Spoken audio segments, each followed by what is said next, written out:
ABC News, this is Mission Control Houston. Please call Integrity for a voice check. Integrity, this is Gio Benitez at ABC News. How do you hear me?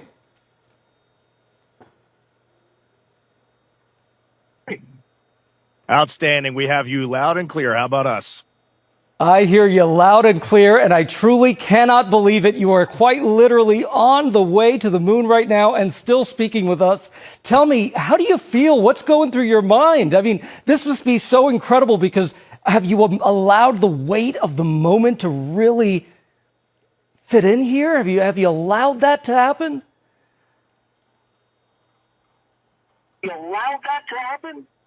Well, first and foremost, we all wanted to give a shout out to our families first because we are pretty far from Earth and we have not gotten to say hi to them yet. But there was a moment about an hour ago where Mission Control Houston reoriented our spacecraft as the sun was setting behind the Earth. And I don't know what we all expected to see in that moment, but you could see the entire globe from pole to pole. You could see Africa, Europe, and if you looked really close, you could see the Northern Lights. It was the most spectacular moment, and it paused all four of us in our tracks. What has been most surprising to you about this so far?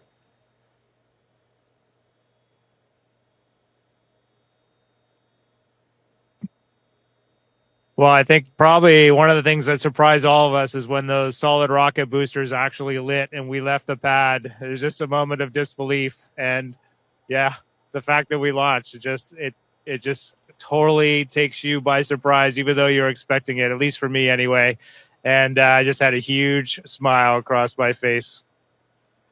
Did it feel different? Because I can imagine that's such a powerful rocket that must have felt different for you.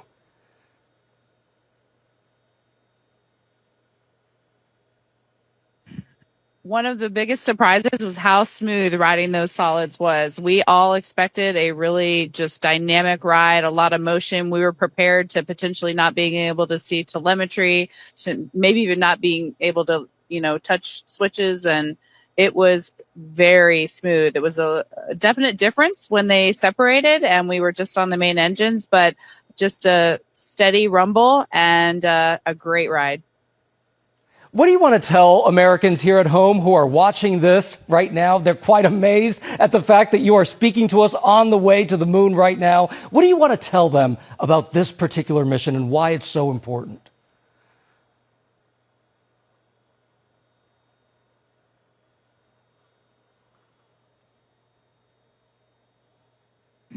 First and foremost, I would just like to say thank you. Your support and trust in us has enabled this, and so many people that have worked for so long to make this possible. But also, we're just getting started. We've worked really hard, and even though we were a little surprised to actually launch yesterday, we have a lot of mission left ahead of us. And so I really want to tell them, stay tuned and keep tabs on what's going on. NASA's doing a great job of communicating all the things to come. I can't even tell you how many cheers were there on the ground. I was there watching you all lift off from the Kennedy Space Center, and everyone was so excited, so happy, and that was just incredible. Jeremy, I know this is your first time in space, and you're surrounded by all of these space vets. What's it been like for you that this is your first mission there?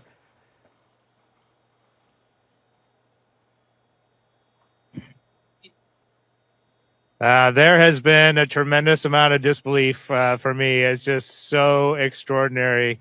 I just kept saying to them yesterday, I really like it up here. I wish I could have got here sooner. It's just such a tremendous place to be. The views are extraordinary. It's really fun to be floating around, and it just makes me feel like a little kid.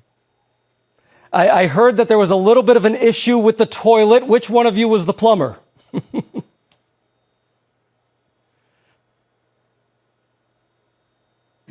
I'll take that one. I'm the space plumber. I'm proud to call myself the space plumber. I like to say that it is probably the most important piece of equipment on board. So we were all breathing a sigh of relief when it turned out to be just fine. It was just an issue, I think, of sitting for a long time and needing a little time to warm up, a priming issue. But we did originally think that there could have been potentially something fouling up the motor. And luckily, we are all systems go. Oh, well, I'm sure I could see the faces right there. Y'all are very happy about that. I see that you're very cozy in there. It's tight quarters, but it was also a little chilly, I heard.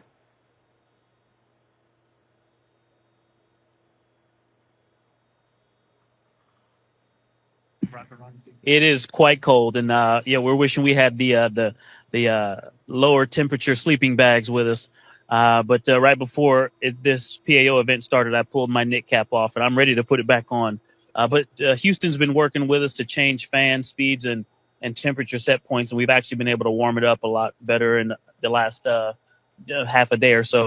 Our last nap before TLI, we got a lot more comfortable. Well, that's a really interesting question. How is it that you take a nap in there? What does sleeping even look like?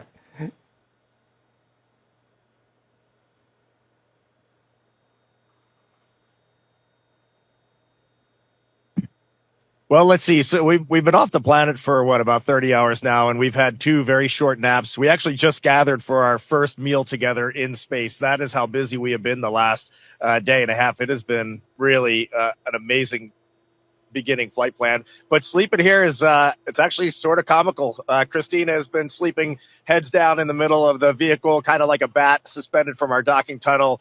Victor's been up where Jeremy is right now. He's got a nice little nook wedged in there, and then Jeremy has been stretched out on seat 1, and I've been sleeping under the displays just in case anything goes wrong.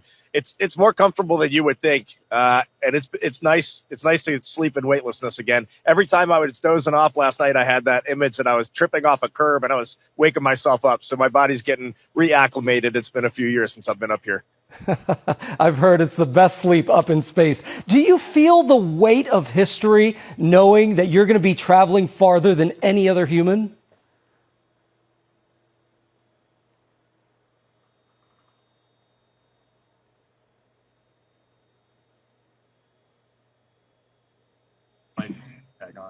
You know, it's a remarkable thing. You would think it would be weighty, but we just feel like we're lifted up by the team that supports us, and you just sort of execute the plan. A lot of people telling us how to work this and manage this vehicle, and a lot of great training, and you just kind of go step by step, which I think is pretty remarkable what this team can do, and it really highlights their excellence.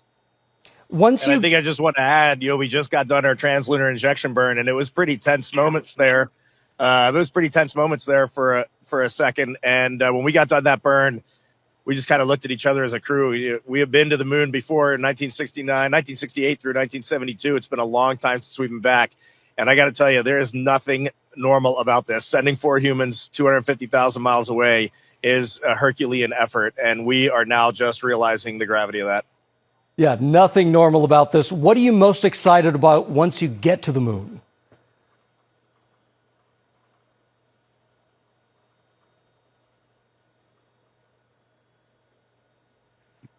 Having just experienced incredible views of planet Earth and seeing the entire planet out the window in one pane, knowing that we're about to have some similar views of the moon in that same way is definitely getting me more excited for it. I knew that is what we would see, but there's nothing that prepares you for the breathtaking aspect of seeing your home planet both lit up bright as day and also the moon glow on it at night with the beautiful beam of the sunset, and knowing that we're going to get similar views of the moon. I'm really excited for that. And then of course, heading home.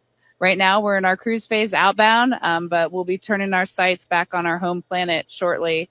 Shorter, probably. It's going to fly by, but we're just excited for both of those milestones. As you all know, there is so much division at home right now. What is it that you're feeling, and what message do you want to send to the American people about what you're seeing out that window?